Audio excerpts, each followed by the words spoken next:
L'objectif de cette capsule, c'est de parler de position relative de deux droites et d'étudier celle d'une droite définie par une équation cartésienne et une autre définie par un point et un vecteur. Alors qu'est-ce que c'est que la position relative de deux droites dans le plan?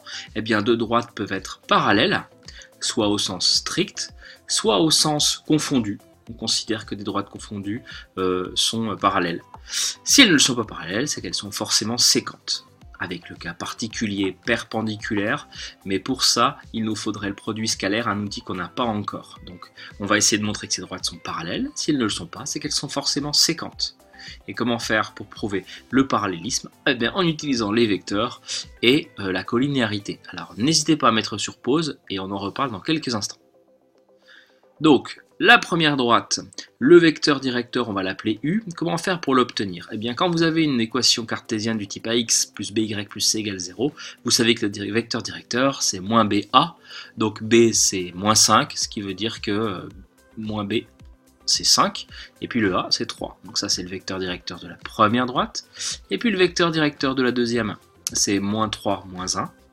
Ces vecteurs sont-ils collinéaires? Pour ceci, il faudrait que leurs coordonnées soient proportionnelles. Or, on voit bien que pour passer de moins 1 à 3, il faut multiplier par moins 3, alors que pour passer de moins 3 à 5, il ne faut pas multiplier par moins 3. Donc ces vecteurs ne sont pas collinaires. On peut aussi utiliser le critère de collinéarité. Ici, ça donne moins 3 fois 3, moins 5 fois moins 1, c'est-à-dire moins 9 plus 5, c'est-à-dire moins 4. Ce n'est pas égal à 0, donc les vecteurs ne sont pas collinéaires, donc D et D' ne sont pas parallèles.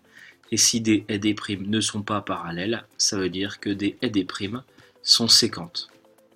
Donc déjà, ça, c'est fait. On a déjà répondu à la question. On va pousser un peu plus loin en trouvant les coordonnées du point d'intersection de ces deux droites. Mais avant, il faut réussir à exprimer les deux droites de la même manière, avec leur équation cartésienne. Donc, comment faire pour avoir l'équation cartésienne de la deuxième droite? Eh bien, c'est une technique qu'on a déjà vue en classe. N'hésitez pas à remettre sur pause pour trouver l'équation cartésienne de D'. Alors, l'équation cartésienne de D'. Pour l'obtenir, on va se servir du vecteur directeur carrément.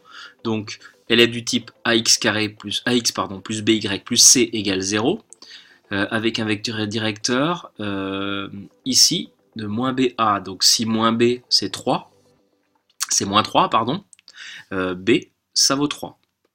Donc on a déjà 3y. Ici on a le a du ax, donc ça donne moins 1x plus 3y plus un petit c qu'on va trouver grâce au point là. Le point A de coordonnées 1, moins 3, il appartient à la droite D'. Ça veut dire que ces coordonnées vérifient l'équation de D', c'est-à-dire moins 1 fois 1, moins 1, plus 3 fois moins 3, c'est-à-dire moins 9, plus C égale 0. Ça équivaut à C égale 10. On a enfin l'équation de D' que je mets ici, moins x plus 3y plus 10 égale 0. Bilan, on a l'équation de D' qu'on vient de trouver, on a une équation de D qui est donnée par l'énoncé, et on veut connaître les coordonnées du point d'intersection de D et de D'. Et appelons-le M, pourquoi pas, ce point. Donc on va chercher donc l'abscisse de M, xm, et l'ordonnée de M, ym. Qu'est-ce que ça veut dire qu'il est à l'intersection de ces deux droites? Ça veut dire qu'il est à la fois sur la droite D et sur la droite D'. Et ça signifie que ces coordonnées vérifient à la fois l'équation de D. J'aurais peut-être dû mettre x et y simplement, mais tant pis.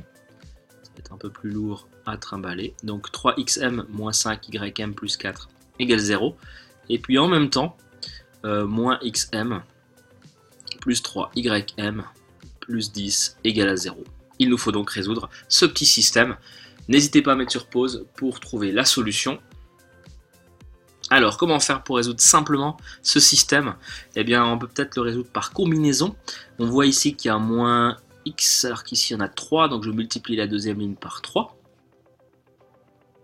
pour obtenir la nouvelle ligne 2. Et qu'est-ce que je vais faire de ces deux lignes? Eh bien, je vais les additionner. Je vais faire L1 plus 3L2, en fait. Donc là, c'est la méthode par combinaison. En faisant ça, qu'est-ce que j'obtiens comme nouvelle ligne? J'obtiens 3xm moins 3xm, donc il n'y a plus de xm, c'est fait exprès, moins 5ym, combien de ym? Moins 5 ici, et puis 3 fois 3, 9, moins 5 plus 9, ça en fait 4, 4ym, et puis donc 4 fois 3, 10 fois 3, ça fait 30, plus 4, 34, plus 34, égale à 0. On trouve directement ym égale moins 34 quarts, c'est-à-dire ym égale moins 8,5, moins 17 demi. Voilà pour ym. Comment faire pour obtenir xm? Eh bien, on utilise une des deux lignes, pourquoi pas la deuxième, dans L2. On a moins xm qui est égal à 3ym plus 10, donc en fait xm c'est égal à, si je passe xm de l'autre côté, 3ym plus 10, c'est-à-dire 3 fois moins 8,5 plus 10. Après calcul, ça fait moins 25,5 plus 10, c'est-à-dire moins 15,5. Conclusion, le point M, ses coordonnées, c'est moins 15,5, moins 8,5.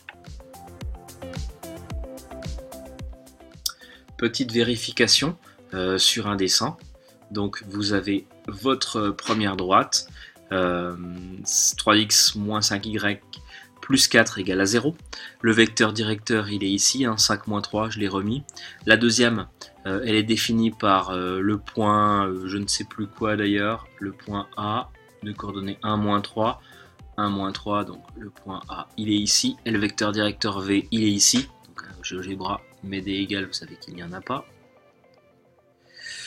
Vous avez la deuxième équation, donc on a bien l'équation qu'on avait tout à l'heure, qu'on a trouvée. Alors pas tout à fait, puisque nous on avait 3x moins 3y moins 10 égale 0, tout est multiplié par moins 1, mais c'est pareil. Là c'est bien celle qu'on avait, plus 4 égale 0. Et donc ces deux droites ne sont pas parallèles, ça on l'a vu grâce au vecteur, elles sont séquentes en un point M, je l'ai appelé M, et GeoGebra trouve la même réponse que nous, ce qui a l'air de confirmer nos calculs. Voilà pour cette petite capsule, à bientôt!